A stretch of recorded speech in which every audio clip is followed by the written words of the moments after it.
But also, your only good heals tend to be touch spells, unless you're doing mass cure wounds. Or you're doing aid. Like, those are the two spells that are, like, good ranged heals. But even mass cure wounds is, like, the equivalent of, like, a lower rank cure wounds, just across multiple targets. So, like, their biggest issue is, like, they pretty much have to be in melee range to be effective healers. And all of their heals, all their good heals are tied to an action. And most of their good abilities in general are tied to an action.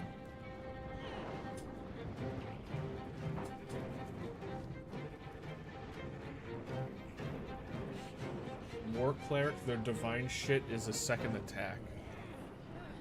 Their divine shit is a second attack? Like Channel Divinity is like a bonus action? Swords meet sorcery.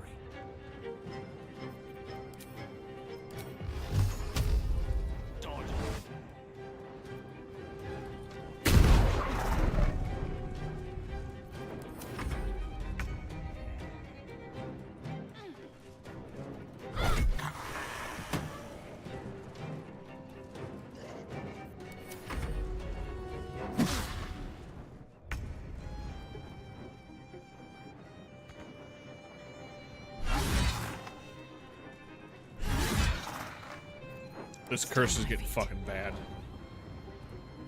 Channel Divinity, yeah, they get like 3 or 4 charges. And you can use them. And you use them and you get to attack twice. Oh! Oh, right, because your Channel Divinity changes based on what subclass or subtyping you are.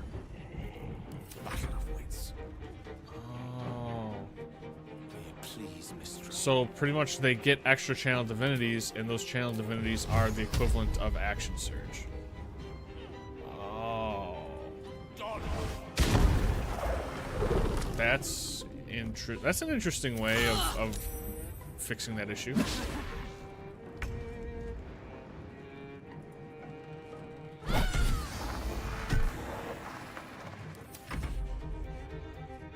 I mean, it is kind of lame that, like, in my opinion, Fighter is, like, probably one of the best classes in D&D. Come on, can't stay idle. I tend to not be, like, the biggest fan of, like, the concept that, like, Fighter is just inherently good at everything. I think it's kind of annoying. Like, in terms of just, like, pure, like, D&D flavor, going into D&D for the first time, I thought for sure it would make sense that, like, Rangers are the best archers. But it turns out that Fighters are just, like, far and away the best archers in the game. At least before they reworked Ranger. I don't know if they fixed it in the recent rule update that they put out. Because they did recently update the D&D rules again. But for a long time, they're, like, clearly the best range. Like, Fighters are clearly the best archers. Like, not even close. Is she still cursed? No, she's not cursed anymore. Okay, dope. Open up.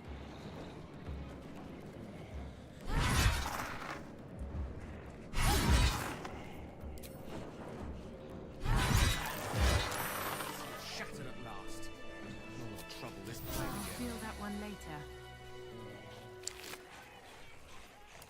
Like, for the real D&D heads, like the super sweaty nerd D&D players, if you ever played Ranger, you were like, You did it. oh, Thrumbo, where the fuck you I go? don't know how to thank. Here, please take this. I think it's valuable. Yes. I think Crypt I'll Lord's pick up ring. where Oh, fuck Carrion yeah, left dude. off. A city like this needs a medium. As I was saying, the real sweaty D&D nerds just, like, don't even touch Ranger. Like, it is a laughably bad class. Like, you don't do that.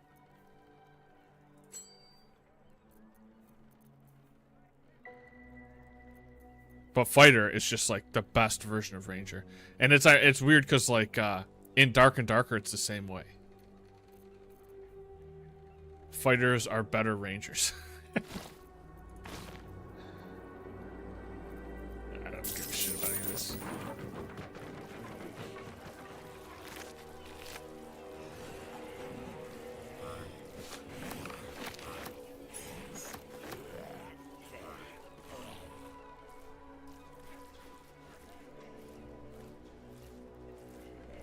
Creatures have disadvantage on saving throws against necromancy spells.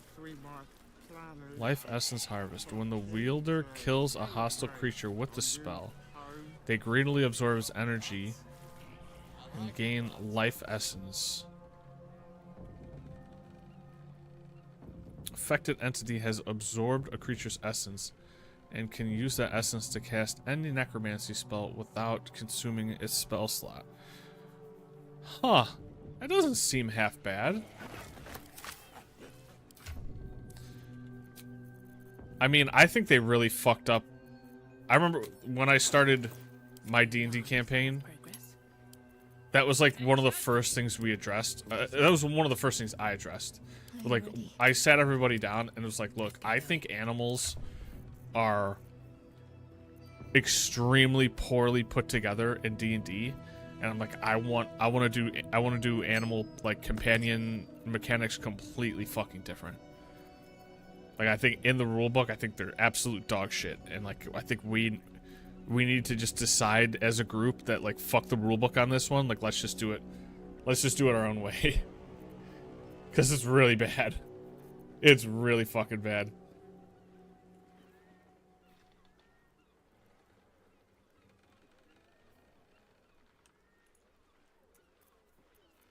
Like, I don't know who in the D&D... I don't know... How so? But also, I don't know who in the D&D staff, like, was writing the player's handbook for, like, how the companions worked, but, like, holy shit. Whoever made the D&D handbook, like, really fucking hated Rangers. Like, they did not want Rangers to be good at all. They did Rangers fucking dirty. I thought I had another ring somewhere. Am I smoking crack? There it is, yeah.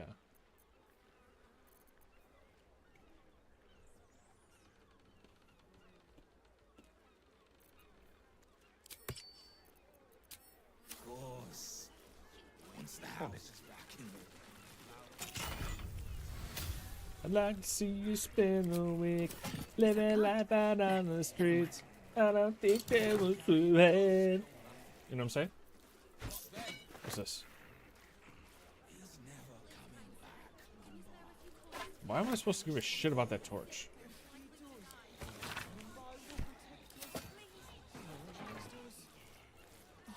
Is it time for us to play? Not now, Morbus. There's too much to get done.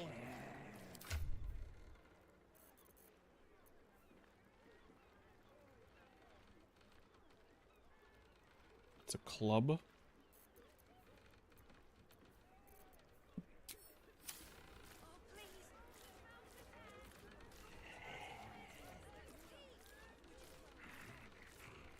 It'll be like a gang of us, then a dude gets like an animal thing, and then it becomes less about our gang and everything is like, can my cat fit in there? Who suffered the likes of Mystic Carrion. Home for the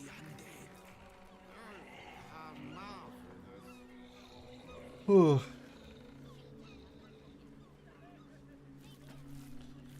Yeah, I can see that. I can definitely see that. But at the same time, like the companions are, I mean, like the familiars are supposed to kind of make up for the fact that like your character is really poorly statted in certain ways, you know what I mean? Like the reason that like wizards can summon familiars and see through their eyes is literally just to make up for the fact that like give it a shot. wizards usually historically have never put a lot of points into dexterity or like things that give them perception. Because like make it just it's for the sweats, dude. It's for the sweats. It's for the sweats. It's all it's there for. Because like if you really look at their stat sheet, like every wizard is gonna just dump their points in int, and then every other check they could possibly make is gonna look like absolute dog shit. So like they need familiars to make up for the fact that they're fucking useless in every other way, stat wise. Because like your character should be flawed. Like they should, if you decide to go really hard in one stat, they should fucking suck in other areas. I mean, and that's what the familiars are there for. Just to like fill in the gaps of like your absolutely lopsided, broken, poorly put together character sheet.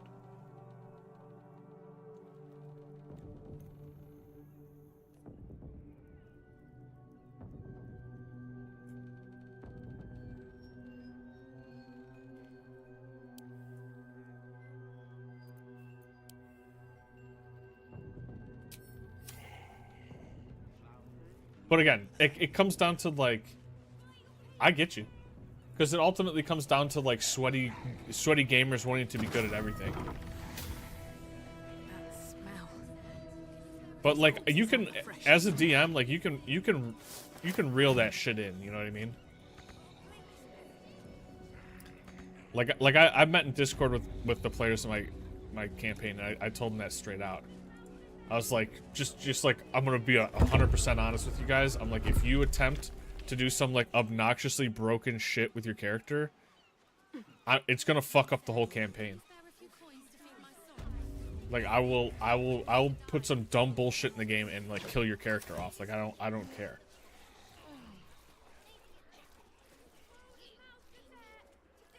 You know what I did? So this is my workaround.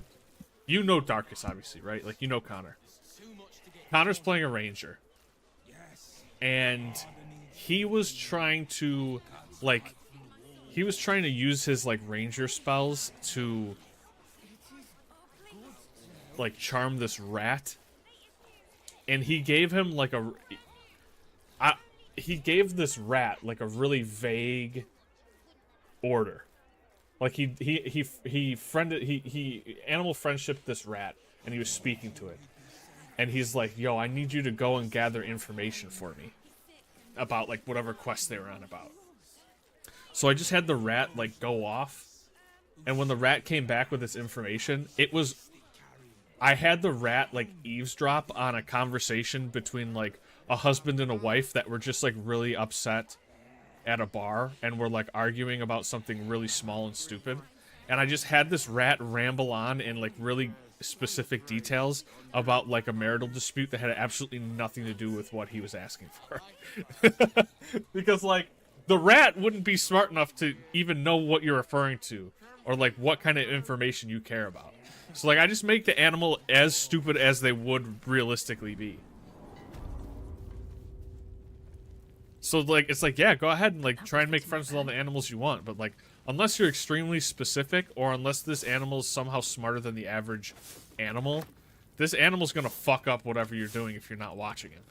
Like, they're just going to. Like, it's a rat. It's not like a person. So I just had him do, like, the dumbest shit. I just wasted a bunch of his time. It made for a really good RP. It was actually hilarious.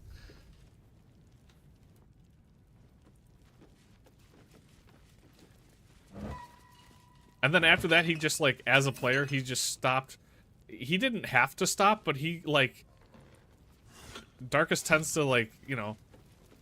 He's got a little ADHD in him. Quite a bit, I think he would say.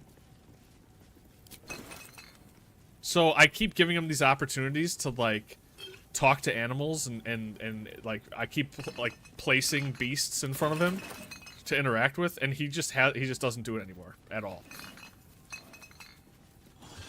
I wish he would.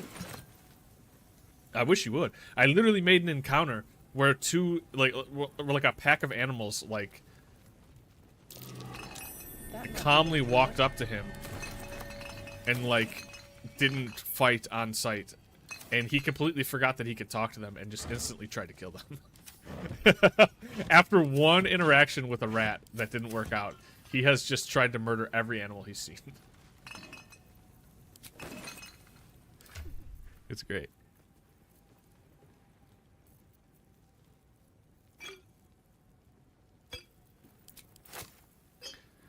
But I ultimately agree with your point, and I feel the same way.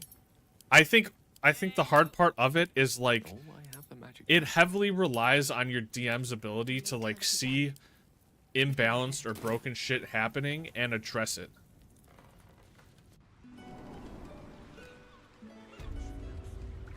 Oh, what the fuck?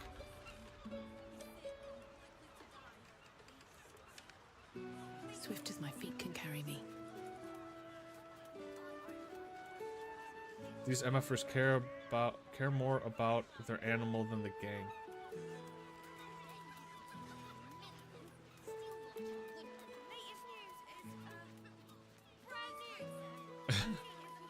No, I just made the animal dumb as shit. Like, the animal would be dumb as hell. It really would.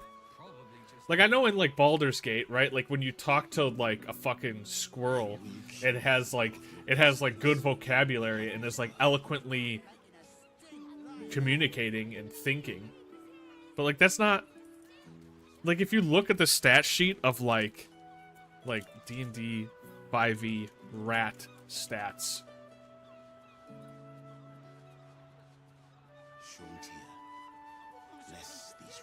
Oh, my eyes.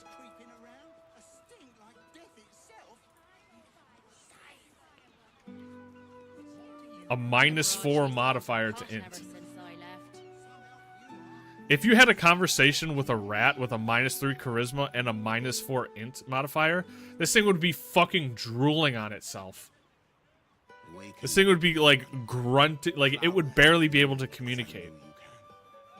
Even if you spoke his language. This thing would be, like, borderline brain dead.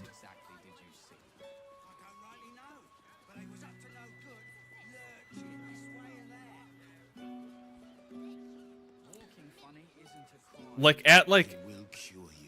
I want to say at, like, I think in D&D, your character is considered illiterate if their int score isn't above, like, 8.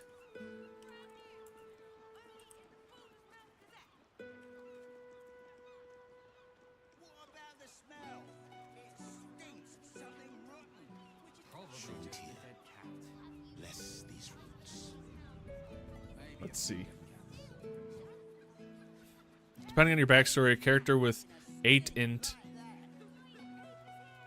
may very well not know how to read. Yeah, like you're borderline illiterate at 8.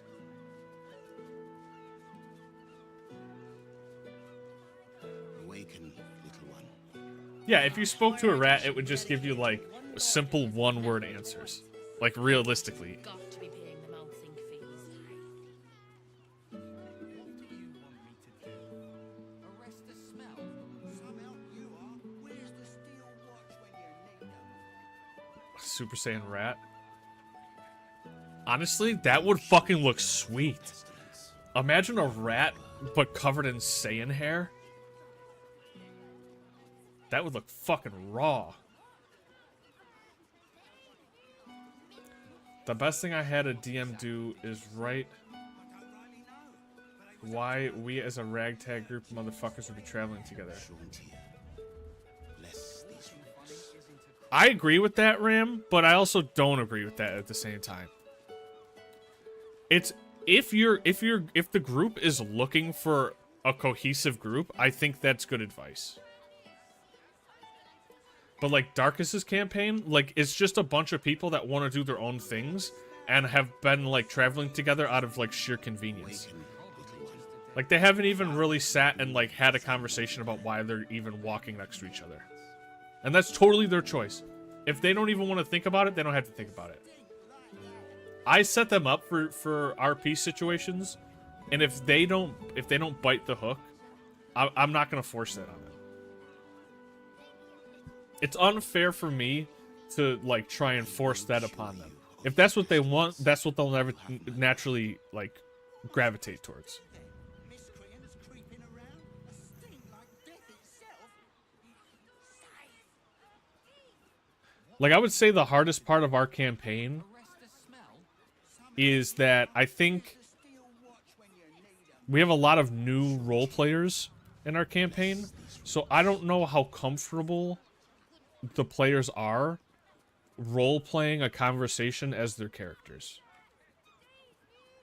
Like, I would say that, like, Connor, Darkus, is, like, by far the best role player in the group. So what exactly did you see? And I don't mean to throw shade at everybody else. I really don't. But, like, it's not even close right now. At least based on, like, the previous sessions. Like, in terms of RP, there's like fucking Connor way up here. And then there's like, I would say like 3 levels below is Stone. And then way the fuck down here is everybody else. Maybe a few dead cats. And we're talking like 10, 12 levels below everybody else. Like it's not even remotely close.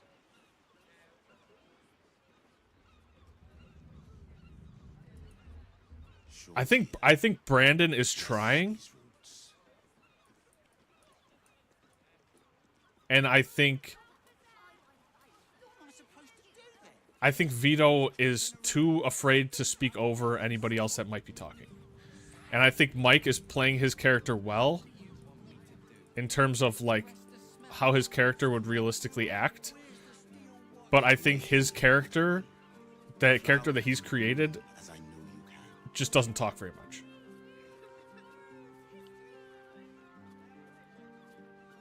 At least not yet. Like there's still plenty of time for Mike to come into his own as a character.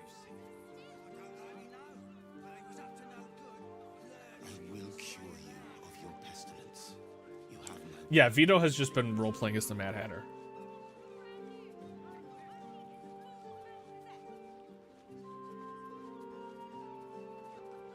Someone thought it was a great idea to give me a compass and expect me to know how it works.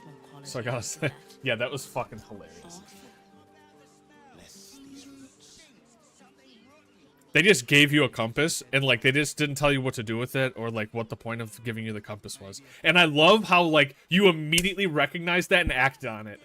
Like I love that. I was sitting there when he handed you the compass and I was sitting there the whole time thinking, I'm like, why would his character know what the fuck to do with this? Nobody has communicated anything with him. Like nobody has asked him anything. Nobody has asked him to gather any information. Nobody has even told him what this thing is. I'm like, is he gonna acknowledge that his character doesn't know what the fuck this thing is? Or is he just gonna like read Stone's mind and just get the information that Stone was looking for? And you didn't. You didn't like metagame it. You didn't like, your character didn't magically know information it wouldn't know. You just were given the compass and you're like, I don't know what this is. I don't know why I have this. You looked at it, you didn't comprehend what you had, and then you went back there and just made something up. And I was like, yes, dude, perfect. That is exactly how you should play that situation. That is perfect for your character.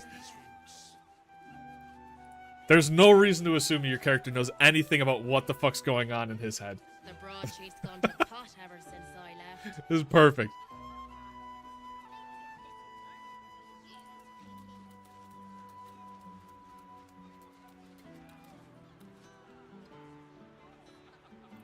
Yeah, I can't tell. I have a feeling as well that Mike is playing more of like a reserved version of his character.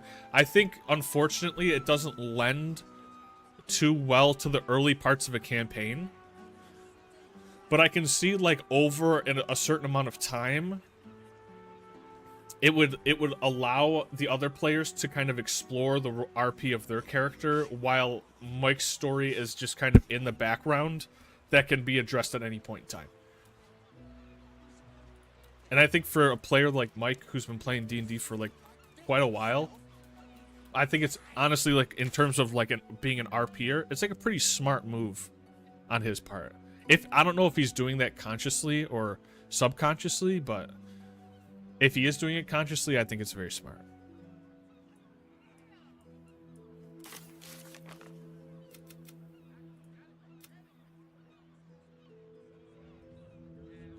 This game is so broken. This quest is not even here. Unless they're telling me to go to the fucking sewer.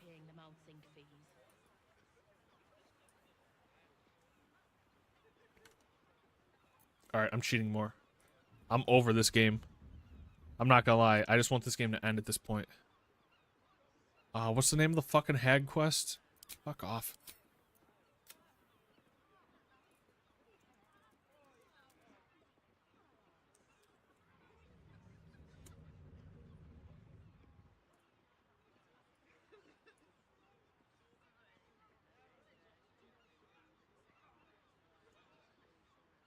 Yeah, I don't know how I felt about that, if I'm being honest with you, Connor, but I just let it slide.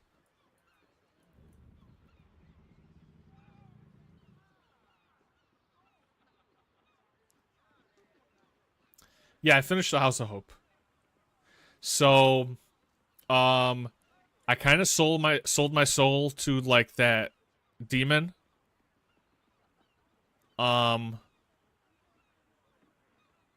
This quest actually might be broken, because remember Mayrina just like T-posed on that one platform and I killed Ethel? Unless this is... Okay, I'm getting distracted. House of Hope. Went to the House of Hope. I talked to as many people as I could. I stole everything that they had. Like all the really good gear. Then I went down. I freed Hope. Killed the two beholders. Then I also ripped up the contract. Then I had the fucking cool-ass boss fight at the exit with that stealth demon that I definitely killed before, but miraculously came back to life just to die again. But his inventory was bugged because I already looted him. So when I looted him this time, he had nothing in his pockets. I barely survived that fight. Barely survived that fight. Yeah, I'm kind of like a... There's a version of me in the Hells that is just a slut. Just like a rampaging slut. Yeah, then I won the fight at the end. Barely. I literally ran out of all spells on my cleric. Gale just kept misty stepping around the room and getting one shot every turn. He would just misty step, drink a potion, and then someone would fly up to him and he'd get like hit by a fireball and stabbed by a whatever, and he would just drop dead every turn. I finished that fight with 0 spells left. Hope accidentally died in the fight. I had the two clerics standing next to each other, and the one turn that Sanctuary fell off of Shadowheart, she was standing next to Hope, and the boss used that like mega fireball on Shadowheart because Sanctuary dropped off, and it just happened to kill Hope that was standing next to her. So Hope's dead. And I couldn't revive her. She wasn't a playable character, so I couldn't use a revivify on her. It just straight up one-shot Hope.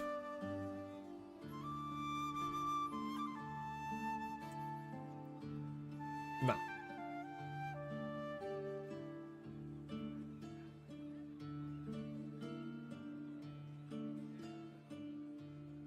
I'll save scum like some like stat checks and stuff, but like I'm not gonna save scum like saving some kind of side character. She's dead. It happens, dude. Characters die. That's D&D, baby. Characters fucking die. That's okay.